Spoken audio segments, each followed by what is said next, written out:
Welcome to the Naftiko Capabilities Podcast. My name is Ken Lane. I'm the Chief Community Officer for Naftiko, but you might also know me as the API Evangelist. This is my new podcast where I still focus on APIs, integrations, and all those technical things. But this round of podcast, I'm going to focus on steering everything back towards alignment with business capabilities. That's why I named it the Naftiko Capabilities Podcast. So if you don't know about Naftiko, I'm building a new startup. We're working on the next generation of integrations. But you might also know me as API Evangelist, so having the important conversations is still going to matter a lot to me. Let's talk about the approach and process I'm taking here. So I'm sitting down with interesting people, having conversations about interesting things related to APIs and integrations. But then I'm taking those conversations and I'm chopping them up into 15-minute segments that I'm going to release twice a week on Tuesdays and Thursdays. Sometimes those segments are going to be one guest. Sometimes it'll be multiple guests. It just depends on the topic and the type of conversations we have. But my goal is to keep them short, keep them consistent, and keep them as interesting as possible with the guests and the topics that I talk about. So today, I want to dive into microservices, which is a topic that I think is just as relevant as it was 5 years ago or 10 years ago. But some people out there would like to see microservices go away. Many people like to call it a bad idea, an anti-pattern. But when you go into organizations, you tend to see that microservices is alive and well. Many enterprises have been doing them for years and doing them successfully. There's plenty that struggle and have problems. But I wanted to take another look at microservices and understand what was going on. And in my last conversation, I was talking with Mike Amundsen about capabilities. Microservices also came up. And I asked Mike, what's the state of microservices from his perspective? I think, like so many other things, microservices a decade ago became the hotness, right? It was like, oh, we're doing microservices. Sort of like people say now we're doing MCP or whatever the hotness is. I think microservices are just as valuable and powerful as they were 10 years ago, 15 years ago. I think the space is also just as littered with productization and misinformation as anything else in the world. I still employ a lot of microservices in the things that I do here in my little laboratory. I think Lambda and lots of other things like that are still very, very useful.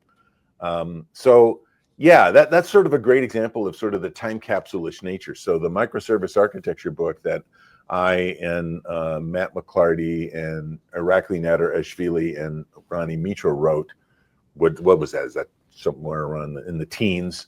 That book, I think, captures our attempt to kind of capture the essence of what we thought microservices were. I think most of that stuff is still true, but the landscape for products and services has changed vastly. I think they're incredibly powerful and valuable, especially when you think about linking them actively together and actually using them as tools rather than as destinations. I tend to agree with Mike on a lot of things. He's got a lot of experience. I've learned a lot of what I know about APIs, hypermedia, the web from Mike. And I have to agree that a lot of the FUD, a lot of the anti-microservices information we get and we hear are from the same people who tend to get behind each wave. And I think each wave of technology, useful or not, tends to get this kind of buildup of people. And I think things like MCP, things like productization are super valuable. There's a lot in there, but they get kind of hijacked and become more than I think they need to be. And I think that's what resulted in a lot of the microservices backlash. But, I wanted to continue this conversation and go even deeper. I wanted to get back to the roots, back to the core. And what better person to talk to than the man himself? And so I sat down with Sam Newman to ask, what is a microservice? Yeah, so you've got your whole problem. and we can break it down into these independent components. That's a microservice. So that's something that runs on a computer. It has functionality, it has data. And the idea with a microservice architecture is I can change that component. I can deploy it whenever I want without having to touch or change other parts of my system. So the goal is sort of, I can get the scale, so I can use all the computers, but I can also get the speed of change. I can just change one small part of it without having to change everything all at once. And that's kind of the pitch for microservices as a style of architecture. I like it. Nice, concise answer, gets right to the point, and touches on a lot of what I've learned along the way about microservices, that it's more than just technology and a pattern or an approach. So I wanted to ask him what his thoughts were on how much of microservices are about technology and how much is it about organizations and people. I think it's kind of interesting, right? Because for me, there's the delivery side, right, which is software is a socio-technical system. It's people and technology working together. That's how systems get built, right? So from that point of view, it's like any other architecture. It's both, right? I think what gets interesting about microservices is it makes the connections between components quite explicit, and they end up often being the connections between different parts of your organization. When you've got like a big blobby system, there's lots of these interconnections and in the system that often are interconnections between like teams you might have working on that. But they can be, when it's a big blobby system, often referred to as a monolith, those connections aren't very visible. So it's hard to understand how things relate. With a microservice architecture, those connections between those components become really explicit. And so you start to almost see the connections between the different teams that own different parts of the system much more clearly. I mean, in fact, I would say the kind of the majority of the enterprise clients I work with who are adopting microservices, they're not doing it for technology reasons. They're not doing it for scale reasons. I mean, most enterprises don't have true scale problems, to be honest with you. They're mostly doing it because they want a more autonomous organization. They want a more loosely coupled organization, right? They want to avoid all that hierarchical middle management, and they want to change their org structure. And so actually microservices kind of let them change their org structure. I think when you actually get down to most enterprises there, that's why they're using this architecture. I really like that. And it gets at what I'm really focusing on when it comes to microservices. And what I've learned from the enterprises that I've worked with is it's about those team and connections and relationships. And I think what Sam said about making connections explicit and those connections being human connections, not just technical connections. I think that's what's really important. And that's one of the aspects of this podcast being all about capabilities and aligning with business is I think historically we've been focusing on observability from a microservices engineering vantage point. And I think we need to steer that towards how do we make those teams and relationships between teams more observable, but also the business and the strategy, the business reasons and outcomes more observable alongside. And I think that's part of what microservices is gonna enable moving forward. But I wanted to dig deeper into the organizational aspect of this with Sam and understand like how dependent is your microservices evolution and journey dependent on your organizational structure. It's any and all of the above. There's no obviously right answer to it. I think a lot of the time the framing is really important. I think those organizations which say we want our teams to have a high degree of autonomy, how do we go about achieving that? I think they're more likely to achieve the outcome. I think the organizations that start purely through the lens of we're just going to change our architecture and we're magically going to get these other benefits, that pathway I think is more problematic. So I think I see the most success. I think is whenever you're looking to make a change to your system, I think it's vital that your starting point is what are we trying to achieve with this change. And I think people saying we want organizations where our teams are able to have more autonomy. How do we make that happen? I think they're more set up to achieve that outcome. Whereas organizations say, let's use microservices. They haven't really thought through why or what they're doing. So they'll probably achieve the outcome of having microservices. Whether or not anyone's happier or you're shipping software quicker or anything else, I mean, that's up for grabs, right? you'll definitely spend more money that way. I mean, selfishly as an independent consultant, I love that, but it's not good for the industry necessarily. You got to have a real reason, like Mike was alluding to in his bit earlier, is like MCP, like event driven, like any of these Kafka. You got to have a reason why you're doing it. If not, you're just doing it for the sake of technology, and you're definitely going to not find your way forward. So I think, as Sam said, autonomy is a pretty good reason, giving teams autonomy to be doing microservices. It makes a lot of sense. But I wanted to understand, because as I talk to organizations, I want to assess who's kind of ready for microservices or ready for this conversation. And so I asked him directly, how does he assess whether an organization is ready for microservices or not? I keep coming back to that Jerry Weinberg quote, who wrote The Secrets of Consulting, amongst other things. It's always a people problem. By definition, no one's coming to me if they could do this themselves, or where the situation is perfect. Like if they had 100% confidence in what they were doing, they wouldn't need me to be there, right? So I have to always accept that that's kind of part of it. But for me, it's like, it's the people that make the change happen. And so because the change I'm looking at is internal, those external signals are not that useful to me, because also a lot of those external signals are marketing. People don't do warts and all stuff on their tech blogs. So internally, I have conversations with people. So it's starting with, why are you doing this? What are you trying to achieve? So it's the conversations that I have. And that's mostly where I'm looking for that kind of feedback, because these are the people that are going to go about making those changes happen. And, it's you kind of get a sense of it fairly quickly.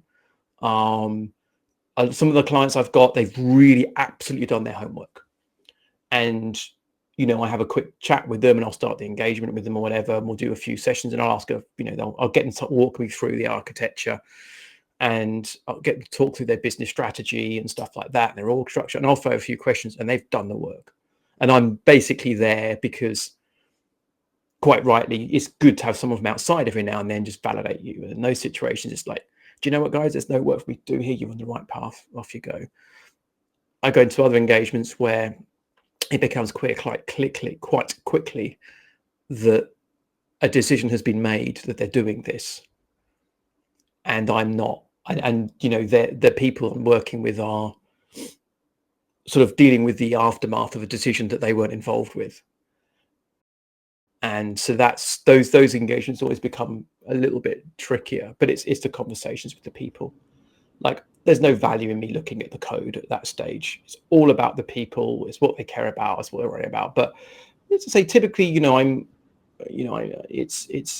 for me, it's all about that outcome. If I can't get to a clear outcome that they're all working towards and haven't thought that through, and if I'm speaking to people that don't know what the outcome even is, then it's like, it becomes very hard for me to do my work. So that's the thing I can focus on. But that is my ultimate signal, because it's the people that are going to do it, but I'm not doing the work for them. Right? Exactly what I'm focused on this capabilities podcast. It's the people. It's the people that are the relationships. It's the people that make the change.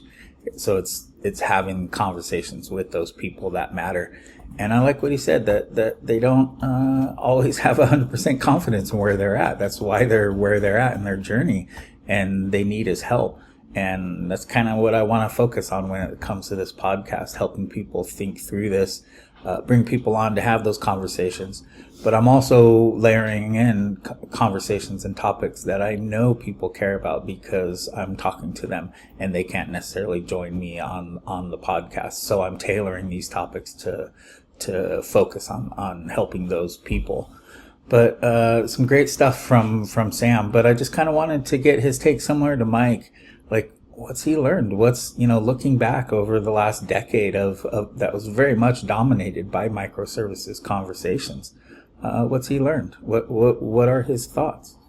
I mean, it's gone from being a controversial concept to an extent to being considered the default approach over the last sort of 15 years. Mm-hmm. And I think that's I say, well, not 15 years. I mean, my book came out 2014. The paper by James and Martin predate that. And that was kind of where originally people started hearing about these concepts. And I think the unfortunate thing is that now we're at a place where it is considered the default approach, which is a real problem. I refer to microservices. I mean, this is my focus area, and I refer to this style of architecture as an architecture of last resort, which is I'm going to try and solve problems in the simplest way I can, and microservices are never the simple answer. So what I've seen though is people assume they should be doing microservices because everybody else kind of is, and so they are assuming that that's the way they should go.